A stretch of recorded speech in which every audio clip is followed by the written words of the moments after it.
বড় পীর সাহেব আব্দুল কাদের রহমতুল্লাহ আলাইহি যখন কিশোর বয়সী, উনি যাচ্ছিলেন ওনার ওস্তাদজির কাছে শিক্ষা গ্রহণ করার জন্য। যাতায়াতের পথে ছিল ট্রেন, উনি ট্রেনে উঠছিলেন। ট্রেনে হঠাৎ করে ডাকাত অ্যাটাক করলো, ডাকাত উঠলো ট্রেনের ভিতরে। ওঠার পরে সবার কাছ থেকে জিনিসপত্র টাকা পয়সা যা আছে নিয়ে নিচ্ছেন, যার কাছ থেকে যেভাবে আছে হাতিয়ে নিয়ে নিচ্ছেন ডাকাত। এক পর্যায়ে কিশোর আব্দুল কাদের রহমতুল্লাহ আলাইহি কাছে আসলেন, আইসা এদিক ওদিক তাকাচ্ছেন। তখন চুপ, আব্দুল কাদের রহমতুল্লাহ আলাইহি চুপ। এক পর্যায়ে একটা ডাকাত কৌতূহলী জিজ্ঞেস করেন, এই যুবক, তোমার কাছে কিছু আসে, কিছু আছে তোমার কাছে? তখন যুবক বলল, হ্যাঁ আমার কাছে আছে। তখন ডাকাত কাছে এসে বলল, কি আছে তোমার কাছে? আমার কাছে মোহর আছে। মোহর আছে? কোথায় মোহর? এই যে আমার মাজায় বা বেঁধে দিয়েছে আমার মা, একটা পটলির ভিতরে দিয়ে মাজা দিয়ে উপরে বেঁধে দিয়েছে। কি, তোমার মা বেঁধে দিয়েছে? তুমি না বললে তো আমি তোমার এটা খুঁজে দেখতাম না, তুমি কেন বলতে গেলা? বলে যে দেখেন, আমার মা বলেছেন সদা সর্বদা বাবা সত্য কথা বলবে। সেখান থেকে আমি আর মিথ্যা কথা বলি না, সত্য কথা বলি। আপনি তো আমার জিজ্ঞেস করছেন তোমার কাছে কিছু আছে, আমি স্বীকার করেছি আমার কাছে আছে। এটাই হলো কথা। আমার মা বলেছে সদা সত্য কথা বলবে, কারণ এই যে আল্লাহর একজন আউলিয়া, অলি আউলিয়া। হ্যাঁ, শিশু কিশোর বয়সেও তার ব্যবহার থেকে সেটা পাওয়া যায়। এক পর্যায়ে সমস্ত ডাকাতগুলো এক জায়গায় হইল এবং সর্দারও আসলো। বললো, এই যুবকের কাছ থেকে তোমরা কী নিচ্ছ? কয়, যুবকের কাছ থেকে আমরা একটা মোহরের পুটলি পেয়েছি। কে, তুমি কি যুবককে চেক করেছিলে? কয়, না, আমি যুবককে চেক করিনি। যুবক বলছে যে আমার জিজ্ঞেস করছি তোমার কাছে কিছু আছে? যুবক বলছে, হ্যাঁ আমার কাছে মোহর আছে। এই যুবক, তুমি কেন বলতে গেলা? আমরা তো তোমাকে চেক করতাম না, ছোট মানুষ।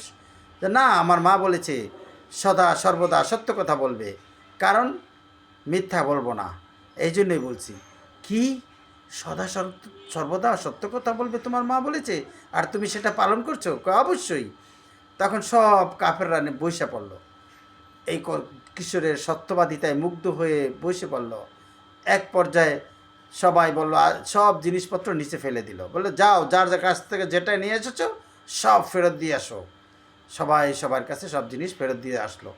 এখন কিশোর আব্দুল কাদের রহমতুল্লাহ আলাইহির কাছে এসে বলল, এই কিশোর, আমরা তো মুসলমান না, আমাদেরকে তুমি কি কালেমা পড়াবা? তোমাদের কালেমা পড়াবা, শাহাদাত?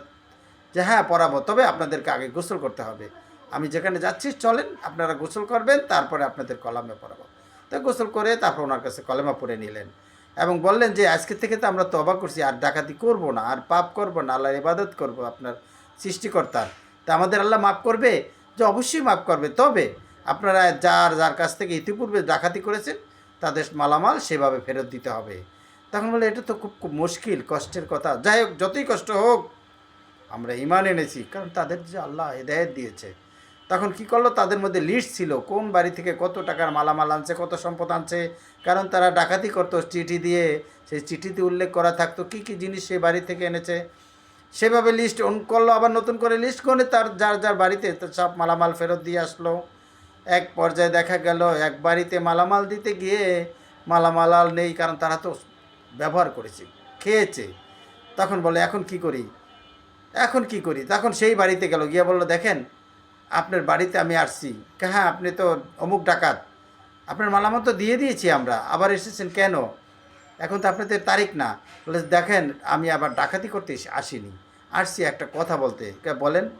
আমি যে ডাকাতি করে এতদিন করেছি, যার যার মাল সেভাবে ফেরত দিয়েছি, কিন্তু আপনার মাল ফেরত দিতে গিয়ে তো আমার আর অবশিষ্ট মাল নেই, কারণ আমরা খেয়েছি, ব্যবহার করেছি, কোত্থেকে দেব?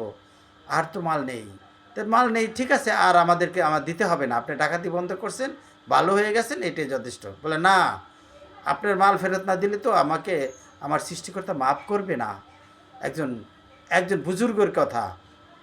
তখন কি বললো যে, এখন কি করতে চান? আপনার বাড়িতে আমি কৃতদাস হিসেবে থাকতে চাই, যতদিন কাজ করব কোনো অর্থ নেব না, খালি 4টা খাবার দিলেই, একটু শোয়ার জায়গা দিলেই হবে।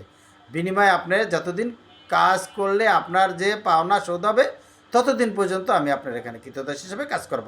তখন কি করলেন? রাজি হলেন। রাজি হওয়ার ফলে ওখানে কাজ শুরু করে দিলেন। কাজ শুরু করে দিলে এদিকে হাতে খুব ব্যথা হচ্ছে, তো তাই আমি শর্ট করে ফেলতেছি। তা যাই হোক, ওই যে ওই গৃহস্থ ছিল একজন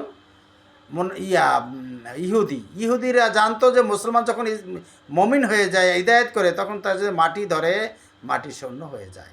তখন তো উনি কী করলো, একটা বালিশ তৈরি করে দিলেন মাটি দিয়ে, সেই মাটির বালিশে শুয়ে পড়ে, সারা দিন কাজ করে, একটু খায় এবং মাটির বালিশে শুয়ে পড়ে। এভাবে অনেক দিন অতিবাহিত হয়, মাসের পর মাস। এক পর্যায়ে উনি এসে চেক করে যে মাটি মাটি আছে না স্বর্ণ হয়েছে। একদিন হঠাৎ দেখে স্বর্ণ হয়ে গেছে সব মাটি। উনি আশ্চর্য হয়ে গেলেন এবং সাথে সাথে ওই ডাকাতকে বললেন, যান, আপনার মুক্ত, আপনার সমস্ত পরিশোধ হয়ে গেছে। কীভাবে বুঝলেন? এই ঘটনা, মাটি রেখেছিলাম বালিশ, মাটি দিয়ে সব স্বর্ণ হয়ে গেছে, এবার আপনি আসতে পারেন, আপনাকে আপনার সৃষ্টিকর্তা মাফ করে দিয়েছেন। এই পর্যন্তই আমার গল্প। ভালো লাগলে শেয়ার করে দিবেন, আপনার একটা শেয়ার অনেকে জানবে।